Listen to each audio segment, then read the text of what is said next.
Hello सर्वांना, मी रुचिका आणि तुमचं माझ्या चॅनलमध्ये खूप खूप मनापासून स्वागत आहे। आज जी दिवसाची सुरुवात जी आहे ती अशी काहीशी झाली होती, कारण आज होता बाजाराचा दिवस। म्हटलं चला फ्रीजचे सगळे भांडे जे आहे ते क्लीन करून घेऊया, म्हणजे हप्ताभर जे आहे ते काही टेन्शन नाही। आणि आपल्या बायकांचा पण ना एक अट्टाहास असतो, आपली तब्येत चांगली असो या नसो, पण घरातल्या ज्या वस्तू आहे त्या वेळेवर क्लीन झाल्याच पाहिजे।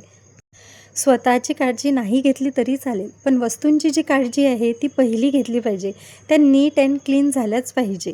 सो सगळं वॉश करून घेतलं। त्याच्यानंतर जे आहे आमच्या इकडे सध्या ऊन तर नाही आहे, सगळं ढगाळ वातावरण आहे।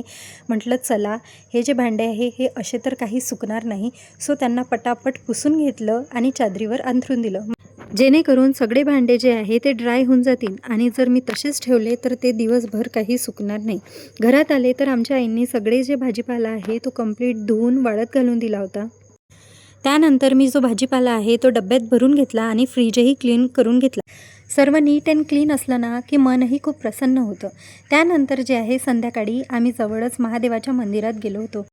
हे जे आहे हे आमच्या कॉलनीतलंच मंदिर आहे आणि हे जे आहे हे ओंकारेश्वराचं मंदिर आहे। आणि म्हणतात इथे कोणतीही विश मागितली तर पूर्ण होते, कारण हे जागृत मंदिर आहे। त्याच्यानंतर जे आहे आमच्या आईंनी जे आहे देवाला पाणी घालून घेतलं। आणि बघा सानूला पण ना सगळं काम करायचं असतं आजकाल, सानूही मधामधात करते। त्यानंतर मीही भोलेनाथांवर पाणी घालून घेतलं आणि म्हणतात मनापासून जेही काही भोलेनाथांना मागितलं ना ते अवश्य देतात, कारण ते भोलेनाथ आहे, सगळ्यांची मनोकामना पूर्ण करतात। त्याच्यानंतर मी बेलपत्र वाहून घेतलं, आरती करून घेतली आणि कापूर दिला। त्यानंतर जे आहे इतकं प्रसन्न वाटत होतं आणि असं वाटत होतं की इथेच बसून राहावं। त्यानंतर जे आहे आम्ही घरी आलो आणि इथे जे आहे नातीच्या आणि आजोबांच्या अशा काहीशा मस्त्या सुरू होत्या। इतकं सुंदर पझल बनवलं होतं। बाय।